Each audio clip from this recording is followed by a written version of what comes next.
Alors c'est en 2005. 2005, donc quand on a fait les routes et le pont pour désenclaver les villages de Thamsfint et Jdida, dans la province de Fili, on s'est dit bon ben on va faire maintenant un projet sur Oujda concernant les handicapés mentaux. Donc on a commencé d'abord par une classe. On nous avait donné, la wilaya nous avait donné une classe Mjit les universités, puis dans un centre de formation. Puis après, après on nous a donné une aile au niveau du centre de formation, au centre d'administration de la wilaya. Donc où nous avions à peu près une trentaine d'enfants au niveau de Koulouche, qui se situe au niveau de Koulouche. Et après, donc, Mustafa, quand il a vu qu'on avait de gros problèmes parce qu'il y avait beaucoup de demandes et que le local était insuffisant, M. Mustafa Blayachi a fait toutes les démarches auprès du ministère de l'Habitat pour qu'on puisse avoir un terrain. Et grâce à lui, c'est grâce à lui que nous avons pu obtenir le terrain concernant l'autisme en Égypte. Donc c'est grâce à M. Mustafa Blayachi que nous avons eu le terrain. Enfin, voilà le terrain. On va pouvoir construire, on va pouvoir avoir notre centre. Et donc là, l'INDH justement s'est intéressé à notre terrain et évidemment, ils nous ont aidés à construire ce centre pour handicapés mentaux. Et M. Blayachi, évidemment, comme il est dans le bâtiment et tout ça, c'est lui qui était avec son expertise, son savoir-faire, son esprit d'analyse.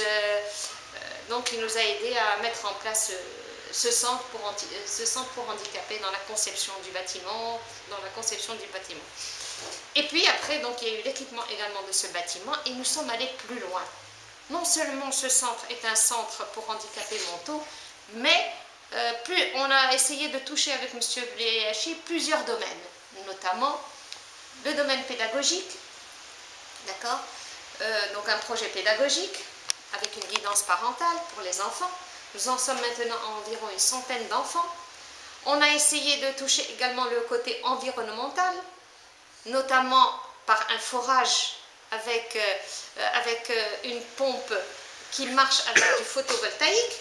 Nous avons 36 plaques de photovoltaïque, le premier centre d'INDH, je dirais même dans tout l'oriental, avec 36 plaques de photovoltaïque. Le forage il marche avec les plaques de photovoltaïque. Et on va essayer même de faire marcher tout le centre avec le photovoltaïque. On a isolé les classes. Mais là, c'est M. Blayachi, parce que nous on n'y connaît pas grand-chose. Oui. Dans tout ce qui est technique, dans tout ce qui est... Nous, on est là pour coordonner, pour voir un peu comment ça, mais les grandes idées, c'est M. Blayachi. Donc, également, l'isolation thermique. On avait des petits... Vous voyez, l'hiver, maintenant, arrive.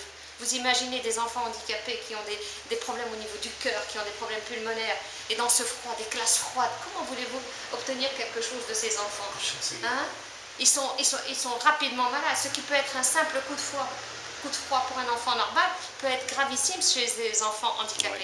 Oui. Et donc, grâce à M. Blayachi, que faire? Alors on s'est dit, bon ben il faut faire l'isolation thermique de ces classes, de ces petites classes, surtout pour les enfants, pour les petits-enfants. Non seulement l'isolation thermique, avec la laine de verre, de toutes ces 3 classes. Deuxièmement, maintenant, on vient de terminer, ce vendredi, on vient de terminer le chauffage par le sol,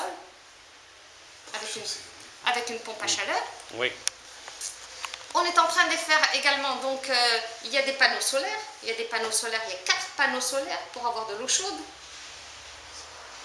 Et pour ce qui est du terrain que nous avions en face, M. Blayachi nous a proposé de faire un terrain agricole, faire de l'agriculture pour les enfants, et pour aller même mieux, faire de l'agriculture bio pour les enfants. Avec un compost qu'on a fait, on est en train de préparer le compost pour pouvoir traiter la terre. Donc, on a touché le côté environnemental, donc vous avez le projet éducatif, vous avez le côté environnemental, et troisièmement, dans un proche avenir, juin 2014, l'INDH nous a construit une boulangerie. Et à ce moment-là, on va pouvoir équiper cette boulangerie et pouvoir faire travailler les enfants dans cette boulangerie. Ils vont pouvoir être autonomes et on va avoir une insertion, on va essayer de faire une insertion professionnelle, que ce soit dans la boulangerie, que ce soit dans l'agriculture. Et également, il y a un atelier qui est en cours de route, qui arrive de Hollande. C'est un atelier de bougies où les enfants vont travailler dans ce centre. Mais tout ça, M. Blayesh est derrière. Là, il a...